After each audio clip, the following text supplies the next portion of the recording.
The non-date that followed Petit Jacques wasn't a latte. It was better. It was a Tuesday evening in a dimly lit jazz club in downtown Houston, a place called the Blue Note. Reba felt a strange fluttering in her chest as she smoothed her dress. She hadn't been out with a man who wasn't her ex-husband in, well, she didn't want to do the math because it made her feel like a historical artifact. "You look like you're bracing for an impact," Ted said, appearing beside her. He was dressed in black, holding a guitar case that looked like it had traveled more miles than a Greyhound bus. "I'm just waiting for Barbara Jean to pop out of a tuba," Reba admitted, glancing nervously toward the stage. "I checked the instrument cases. We're clear." Ted laughed. "Ready to see what a musician actually does?" For the next 2 hours, Reba didn't think about laundry. She didn't think about Van's latest confusion or Cheyenne's drama. She watched Ted. On stage, he was different. The playful, sarcastic man from the restaurant was replaced by someone soulful, focused, and undeniably talented. His fingers moved over the strings with a grace that made Reba's heart skip a beat. He wasn't a bicycle salesman. He wasn't a poet. He was just Ted. And he was wonderful. After the set, they sat at a small booth in the back. The air was thick with the scent of old wood and expensive whiskey. "So," Ted said, wiping sweat from his brow, "worse than a book writer?" "Marginally," Reba teased, "but only because you don't use as many adjectives." They talked until the staff started putting chairs on the tables. Ted told her about the llama ranch he'd once worked at and got fired from because he insisted on singing to the animals. Reba laughed so hard, she snorted her soda, a sound she hadn't made since high school. "You're a survivor, Reba," Ted said, his voice suddenly serious as he walked her to her car. "I can see it in your eyes, but you don't always have to fight. Sometimes you can just be." He leaned in, and for a moment, Reba thought he was going to kiss her. Her heart hammered against her ribs. Instead, he reached out and gently tucked a stray red hair behind her ear. "See you next Tuesday?" he asked. "Maybe even sooner," Reba heard herself say. Chapter 9. The Brunch from Hell. Reba should have known the peace wouldn't last. In the Hart House, peace was merely the eye of a hurricane. The following Saturday morning, Reba was attempting to make pancakes when the front door flew open. In marched Barbara Jean, carrying a massive bouquet of sunflowers and a look of religious fervor. "He's here! He's here!" she squealed. "Who's here? The tax man?" Reba asked, flipping a pancake with more force than necessary. "No. Ted, I saw a strange car in the driveway, and I just knew." "Oh, Reba, is he in the shower? Can I smell his soap?" "Barbara Jean, that's my car. I got it washed," Reba lied. But her lie was immediately undermined by the sound of the doorbell. "I'll get it," Van shouted, sprinting from the living room. Reba dropped the spatula. "Van, don't you dare." Too late. The door opened to reveal Ted, looking casual in jeans and a flannel shirt, holding a box of donuts. "I thought these might be a better bribe than the Canadian bicycles," Ted said, grinning. He didn't even get a foot inside before he was swarmed. "Are you the musician?" Cheyenne asked, looking him up and down. "Do you have a record deal? Can you get me into a VIP lounge?" "Does your car have a hitch?" Van asked. "Because I have a trailer that needs moving and I'm not allowed to drive it since the incident." "Move aside, children." Barbara Jean pushed through. "Ted, I'm Barbara Jean.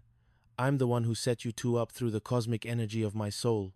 Ted looked at Reba, his eyebrows raised. "I thought you said they were dangerous." "They're evolving," Reba sighed. The brunch was, as expected, a disaster. Brock arrived 5 minutes later, claiming he just happened to be in the neighborhood and wanted to discuss Jake's soccer schedule. He spent the entire meal staring at Ted's hands. "So, Ted," Brock said, leaning back and patting his stomach. "Musician, huh? Hard to raise a family on a G chord. You have a 401k? Or do you just hope for the best and play a solo?" "Brock, stop it," Reba warned. "Actually," Ted said smoothly, "I own a small recording studio. It pays the bills, and it has a very nice 401k. It also has a no ex-husbands allowed sign, but I'm thinking of making it more specific. Jake, sitting at the end of the table, leaned over to Ted. If you give me $50, I'll tell you where Mom keeps the hidden chocolate. Deal, Ted whispered back. Despite the chaos, something strange happened. Ted didn't run away. He didn't look horrified. He looked entertained. He handled Barbara Jean's intrusive questions about his star sign and Van's questions about tire pressure with a patient smile. As Ted was leaving, Brock cornered him at the door. Listen, buddy, she's a survivor. She's been through a lot. You hurt her, and you'll answer to me. Ted looked Brock in the eye. I don't plan on hurting her, Brock. I plan on listening to her. Something you might want to try sometime. Chapter 10. The Heart of a Survivor. That night, after the house had finally settled into its usual hum of snoring and late-night television, Reba sat on her porch swing. The humidity was high, but for once, it didn't feel like a weight. She thought about the last few weeks.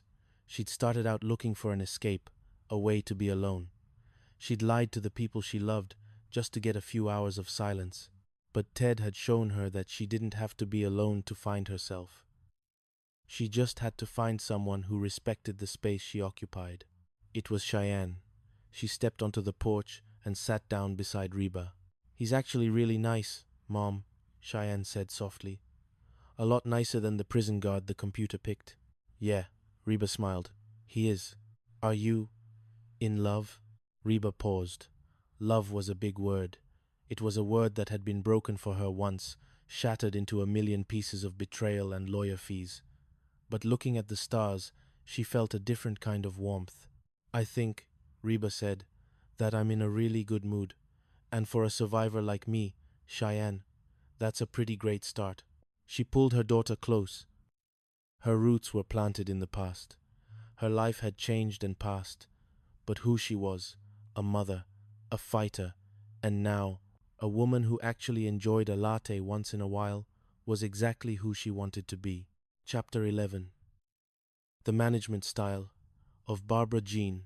The following weeks saw a seismic shift in the Hart House. Now that the secret of Ted was out, he was no longer an escape, he was an addition. And as Reba soon learned, when you add something to the Hart household, Barbara Jean finds a way to manage it. Ted, I've had a vision, Barbara Jean announced one Tuesday afternoon, bursting into the kitchen, where Ted was trying to show Reba how to properly tune an acoustic guitar. Reba put her face in her hands. Did the vision involve you staying in your own house for more than 20 minutes? Sarcasm is the armor of the insecure, Reba, Barbara Jean said, patting Reba's shoulder. No, Ted. I visited your recording studio yesterday, while you were out picking up coffee. Ted froze, his pick hovering over the strings. You went to my studio? I let myself in.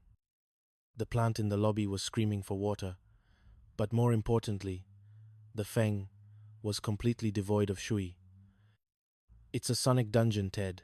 How can you record beautiful music in a room that smells like stale popcorn and broken dreams? It's a studio, Barbara Jean, Ted said slowly. It smells like equipment and dampening foam. Not anymore. I've ordered 3 Himalayan salt lamps and a set of wind chimes that play Amazing Grace when you sneeze. Also, we're changing the name from Harmonic Resonance to the Love Nest of Sound. Ted looked at Reba. His eyes were wide with a silent plea for help. Barbara Jean. Reba stepped in. Ted is a professional. He doesn't need salt lamps. He needs silence to hear the music. And he definitely doesn't need you. Love nesting his business. Oh, Reba, you're so literal. Ted, I've already made flyers, and I've booked you a gig. You did what? Ted and Reba said in unison. A gig. At the annual Senior Strut Charity Gala this Saturday. They need a band. I told them you were a world-famous Canadian musician. They're paying in exposure and lemon squares. Ted sighed, a long, weary sound. Barbara Jean, Saturday is my night with Reba. We were going to a quiet dinner. Change of plans, she beamed. It's a family outing. Van is going to be your roadie. He's already practicing lifting heavy things in the backyard. Cheyenne is handling your wardrobe. She thinks you need more sequins. And Brock, well, Brock is going to be the safety inspector. Safety inspector? Reba asked.